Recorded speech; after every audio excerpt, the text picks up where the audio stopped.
Alors, d'une façon générale, un système qui s'écrit sous forme de maximiser Z égale à C transpose X, AX égale à B, X positif, c'est un système où la matrice A est rectangulaire, avec un rond est égal à M, qu'on a vu précédemment. Pour calculer la solution, on prend une base B et une partie hors base, et ça permet d'avoir XB est égal à B moins 1B moins B moins 1 N XN. Cette séparation de la fonction objectif ou plutôt de la variable, en divisant la variable en deux parties, une partie variable de base et une partie variable hors base, on peut l'appliquer aussi pour la fonction objectif. Donc cette première partie, on l'a déjà vu dans la capsule précédente, et donc je peux l'appliquer aussi pour la fonction Z. Donc j'ai Z égale à C transposé X, ce qui fait que je peux diviser séparer plutôt la partie base et la partie hors base. Donc ce qui fait que ça fait CB fois XB plus CN fois XN. Et donc j'ai les coefficients des variables de base et les coefficients des variables hors base. Ce qui fait que ça fait mon problème, maximiser Z égale à CB XB plus CN XN se forme de XB plus B moins 1 N XN est égal à B moins 1 B. Avec les deux sont positifs, c'est-à-dire XB et XN sont positifs. Si je développe encore plus, je peux constater que XB est égal à B moins 1B moins B moins 1 N XN. Cela permet de faire une substitution dans la fonction objectif. Et donc je peux remplacer XB de la fonction objectif par XN, ou plutôt en fonction de XN. Or, Z est égal à CB fois XB plus CN XN. XB, je vais la remplacer par son écriture, ou bien sa valeur B-1B moins B-1N XN, plus toujours CN XN. Et après, je fais des simplifications. Je constate que j'ai un coefficient Cn moins Cb B-1N fois XN, plus une constante. Cette constante, je vais la noter Z bar. Et donc, ce coefficient, ce vecteur dn que j'ai entre parenthèses, que j'appelle dn, fois xn, plus z bar, ils vont représenter z. Donc, le vecteur dn, c'est ce qu'on appelle les coûts réduits. C'est ce qu'on appelle les coûts réduits des variables hors base. Et on constate que la fonction z s'écrit uniquement en fonction des valeurs hors base. Et donc, il n'y a pas de valeur de base. C'est pour ça que si vous revenez au tableau optimal, ou bien au tableau simplex, vous allez constater que les variables de base correspondent toujours à des zéros dans la fonction objective. Et donc, z bar, c'est la constante, c'est ce qu'on trouve dans le second membre. Ce qui fait qu'on va tester l'arrêt en fonction de ce coefficient dn. S'il représente un potentiel de calcul, on continue, sinon on s'arrête. Donc, tout problème peut être rédigé sous la forme suivante, c'est-à-dire xb avec l'identité en face de valeur de base, et la partie b-1n en face de xn, et vous avez 0 pour la fonction objective en face des valeurs xb, et le vecteur dn en face de xn avec z bar comme résultat final. Et donc cette écriture permet justement de tester la convergence du problème, ou bien de l'algorithme, en fonction de ces valeurs-là, c'est-à-dire les valeurs qui correspondent aux variables qui composent la fonction objectif z. Donc s'il y a un potentiel de calcul, on continue. S'il n'y a pas de potentiel, on s'arrête et on dit que c'est la solution optimale. Exemple, ce problème-là, si vous constatez, vous avez E1 comme valeur de base, X2, E3, dans l'ordre. Et donc E1 correspond à la première colonne de l'identité. Elle est là. Donc la première colonne de l'identité, c'est 1, 0, 0. Et bien évidemment, dans la fonction objectif, il y a un 0. X2, c'est la deuxième variable. Donc la colonne X2 correspond à la deuxième colonne de l'identité. Donc c'est bien évidemment la même chose. 0, 1, 0 et 1, 0 pour la fonction objective. Et O3, c'est la troisième colonne. Donc troisième variable donc, correspond à la troisième colonne. Donc ça fait 0, 0, 1 et 0 à la fonction objective. Les variables hors base sont les variables qui ne sont pas là. Par exemple xn et O2. Et donc xn et O2, c'est b-1n. Avec le vecteur dn, c'est les coûts marginaux, ou bien les coûts réduits, c'est 3 et moins 5 demi. Et puisque le vecteur dn, c'est 3 moins 5 demi, ça veut dire qu'il y a encore un potentiel. C'est pour ça qu'on a jugé ce tableau qu'il n'est pas optimal et qu'on doit continuer le calcul.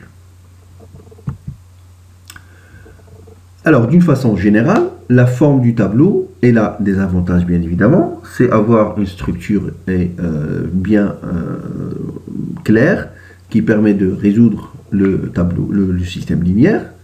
Les variables de base se distinguent par le fait qu'ils forment une matrice identité et les autres variables, les variables de hors base, correspondent à une matrice B-1n avec des coûts réduits qu'on note vecteur dn.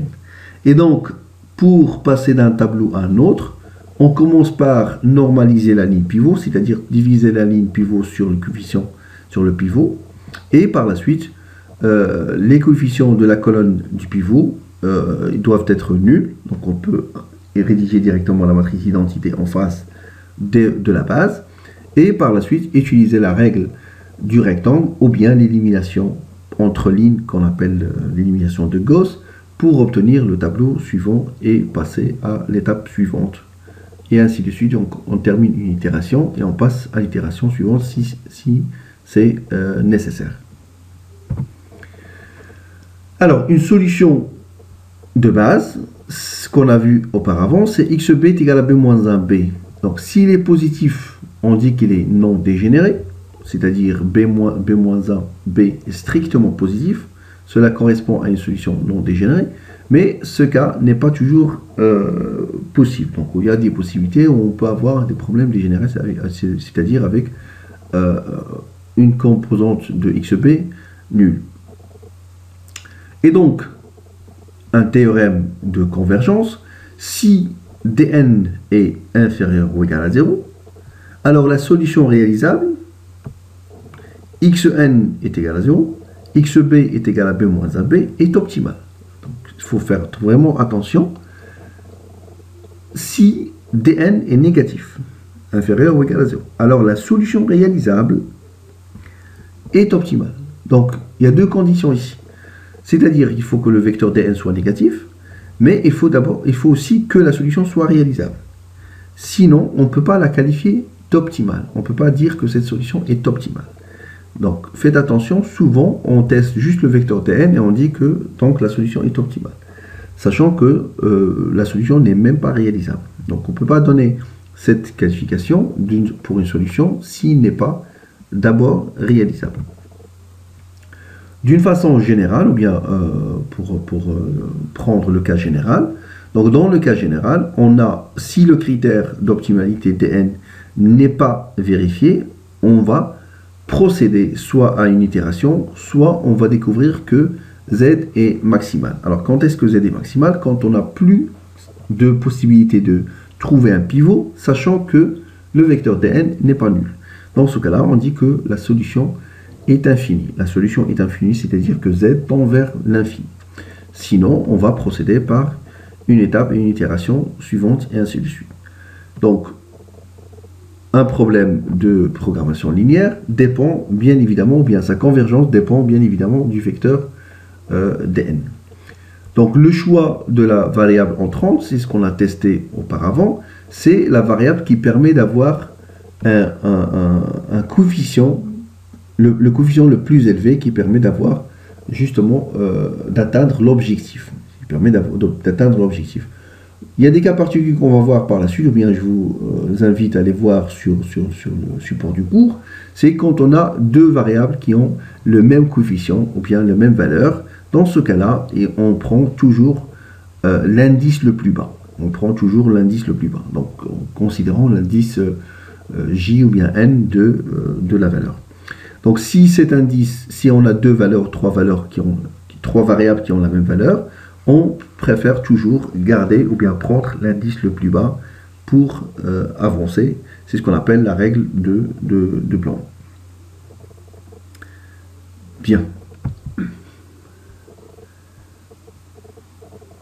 Donc, pour le choix de la variable sortante, on a déjà discuté aussi ce point-là. Donc, le choix de la variable sortante, il correspond au rapport le plus petit, c'est-à-dire le rapport de BP sur APJ, c'est-à-dire la colonne de la variable entrante.